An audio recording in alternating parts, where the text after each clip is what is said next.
Hello to all you relatives. I give you a warm hug and a warm handshake. And I want to thank you for taking the time to listen to the important messages from our Winnebago 12 Clans Unity Hospital and our Winnebago Public Health Department. These are very important messages. We want you to live, and we want you to be as healthy as you can be. That's why we're coming to you today in a good way. I just want to say a little something to everybody out there that it seems like in the community we've become relaxed with wearing our masks, with sanitizing our hands, those kind of things. And then due to that, we're seeing a rise in a lot of these numbers. And so I want to ask everybody a favor to, if you're not wearing masks, to start wearing a mask. And then those of you that are wearing masks, I want to say that we appreciate your efforts in trying to slow this and stop this outbreak here amongst our little village here.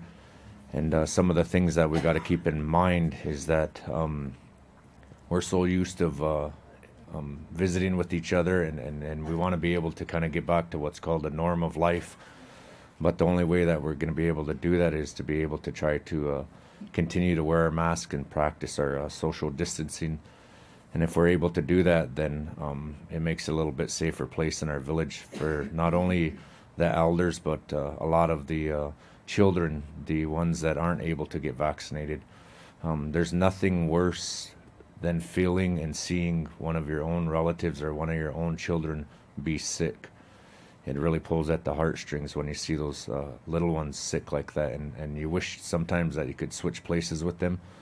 And so to try to move forward, one of the things that I want to ask you guys is to continue to wear your masks, and don't be scared to speak up to the people around you, that to encourage them to try to wear their masks, and also to be able to have their hand sanitizer available.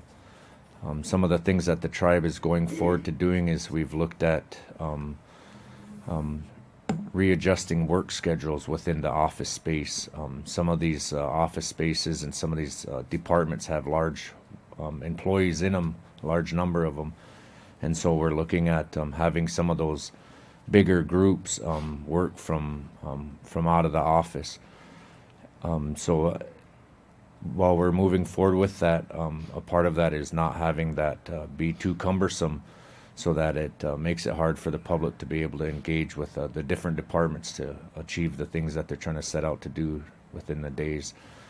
So I wanted to try to encourage you guys, and I also wanted to say a thank you to the health department and to the CHRs, to the EMS, and to the PHNs, all the ones, the frontliners and facilities.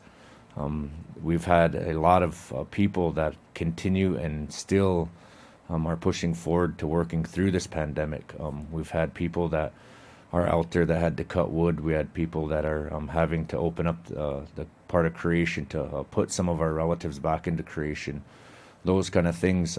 We have a lot of frontline workers out there that are feeling the effects of the long term of this virus in our little town, in our little village. And so be grateful for all the things that we have. Each day is a blessing. And sometimes we get caught up in our day-to-day and we forget to be thankful for some of the simplest things. And I also wanted to say thank you to you, Mona, Danal, and the rest of your team, Emily, and everybody that works behind the scenes. There's a lot of stuff that goes into this. As I started to learn about it even more and more, there's a lot of decisions and a lot of resources that we try to make and we try to get a hold of, so we can make it a little bit safer here in our village here. So with those words being said, relatives, I want to continue to encourage you to try to practice the social distancing, and then try to continue to keep up on all the precautions. Thank you. So I want to say good afternoon to all the members of our community and surrounding areas. I encourage everyone to get vaccinated, to wear a mask, and to sanitize. And I would like to urge all those families that, you know, go out daily and they want to get back to normal, you know, just wear your mask so that we can be safe, keep our children safe, and keep our elders safe. Being vaccinated helps with deaths, the numbers have gone down a bit that I can see, and deaths that because we're vaccinated. And also, just urging, those that go out into the city and to these sports arenas or even to the high school games, please wear your mask, sanitize, and keep your distance. And we can save our community. Thank you.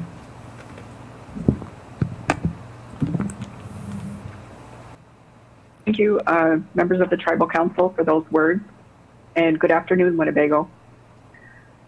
We come to you today with an important update on the current COVID-19 status in Winnebago. The current COVID surge in the community and the surrounding area has created a tremendous stress on our healthcare system. Our staff have done an excellent job in managing the situation and bringing resources to the community in order to address the COVID-19 pandemic. Unfortunately, we do not expect this environment to improve anytime soon, so it is critical that our community and our patients do their part to help prevent illnesses from further spread to more people in our community.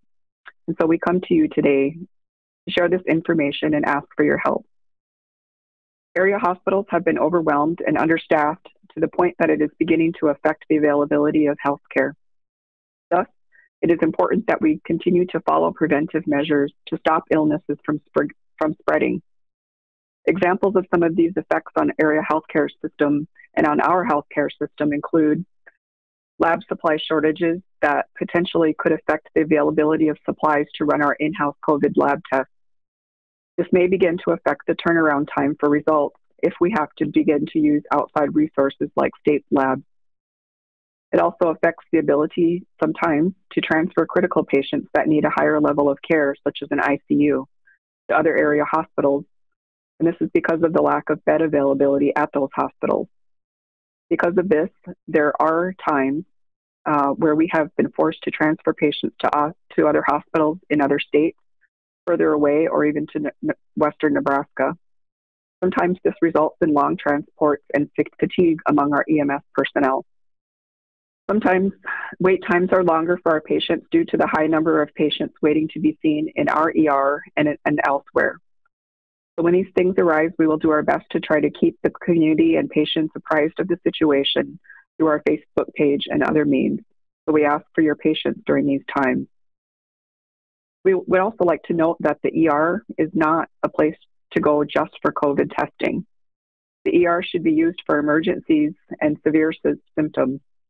Otherwise, COVID testing should be done by scheduling an appointment through the outpatient clinic. Going to the ER just to get a COVID test uses resources from other patients who might need critical attention. So if you need to be tested for COVID-19, please call the outpatient department in order to schedule an appointment through our drive-through COVID clinic. The number for the outpatient department is 878-3404. Over the last 2 years during this pandemic, our staff have worked tirelessly to care for you and your loved ones, and we will continue to work hard to provide the best care for our community. We are all in this together, and we need everyone's help to beat COVID-19. For more details, in-depth details about our current COVID-19 environment and preventative measures, I will now turn it over to Mona Zufante from the Winnebago Public Health Department. Mona? Thank you. Good afternoon, Winnebago community and all of our relatives listening today. Thank you for all the good words from the council members and Danelle. I also wanted to thank all of our staff that are working behind the scenes, from testing the people to the contact tracing to the supply ordering, delivering, housekeeping, and everyone else that's helped. These people have been working hard for us for the past 2 years and continue to fight for us. The ones that are in the trenches that continue to show up every day and try their best for us. This is why we reached out to all of you today. So Emily's going to show some breakdowns of our numbers. So we've all seen yesterday's numbers. I've received numerous calls, texts about what's going on. This really is our wake-up call that we have become relaxed. With the increase of numbers, it makes it difficult to follow up with all of our close contacts right at this moment. So today, we're asking our positive individuals to make those calls to their close contacts, and then those close contacts have to reach out to the PHNs. so that we can follow up. It's not an ideal situation, but that is where we are at today. We are hoping that this is only a temporary measure till the numbers get to a more manageable amount. So as you can see today, from January 1st until yesterday, our positives are mainly between the ages of 19 and 40, where that makes up about 45% of our positive cases. The next slide shows the increase of those that have, oops, sorry, Emily. Okay, here we go. So this slide shows from January 1st to today, or yesterday, that 37% have been unvaccinated and 43 have been vaccinated with no booster. And then you see our vaccinated with a booster is 14%, vaccinated with one vaccine was 2%, and then vaccinated under 5 months, was 4%. So I really want to emphasize what Danelle was speaking about. The healthcare situation is being overran. Our EMS crew is having to transport our higher level of care sick people farther and farther away because of the surrounding hospital situations. People are waiting days for beds to open. I have walked into the emergency rooms in Lincoln, and all of the rooms are filled. There are people lined up in gurneys outside those rooms. And I have no idea what the waiting room looks like, but I can imagine. And this is not an isolated case. Talk to any of our EMS personnel, and this has been going on for weeks now. We don't know how any one person will react to COVID. The vaccine didn't promise that we would not get COVID. It promised to reduce the risk of symptoms and hospitalizations. But we are still doing our part by getting vaccinated. We need to still wear our masks, watch our distance, and I need all of you to please protect yourself. If you're going to be attending gatherings, please make sure that they're not very large. Use your mask when inside. Vaccination is only one more tool in our toolbox to try and help us fight this virus, because we don't know how it will affect any of us.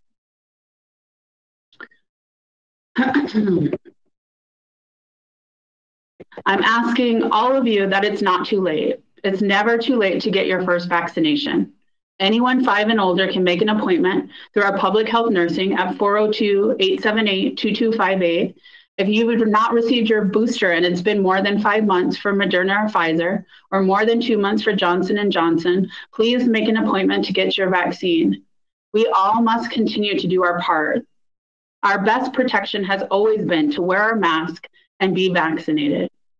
I urge all of you to continue to advocate in any way that you're able to. Encourage mask wearing indoors, wash your hands, watch your distance, encourage people to get vaccinated or come in and get their booster if eligible. I know we continue to face this battle, and I hope that we can all continue to work together to do our parts. I thank all of you that this has been a difficult times, but we will prevail. It is going to just take a lot longer than we could have ever imagined. I know everyone's tired. I am tired too. But I always remember how hard our ancestors have fought, all the heartache that they've gone through for us to be here today. And the least that we can do is to get vaccinated, get our booster, wear our mask, so that the generations looking back can ask us, what did we do? We did our part to be a part of that solution. So please be a part of that solution and wear your mask and get vaccinated. Thank you, Mona. So we will wrap up. I just wanted to showcase our flyer and reiterate our vaccine appointment information. And as everybody here on this message mentioned, it will take more than just a few people. It's going to take everybody to beat this pandemic. And there's not one just solution either. It's going to take everybody wearing your masks and washing your hands and social distancing and getting your vaccine and your booster shots. So call our public health nursing department at 402-878-2258 to schedule your vaccine appointment and your booster shots. Booster shots are available for anybody 12 years old and up who have gotten their vaccine more than 5 months ago. And the Pfizer regular primary series is still available for anybody 5 years old and up. Clinics are held every Wednesday, and appointments are available as soon as possible. So don't hesitate. Call today, protect your loved ones, and get vaccinated against COVID-19. Thank you all very much for joining us today, and we wish you all good health and stay healthy.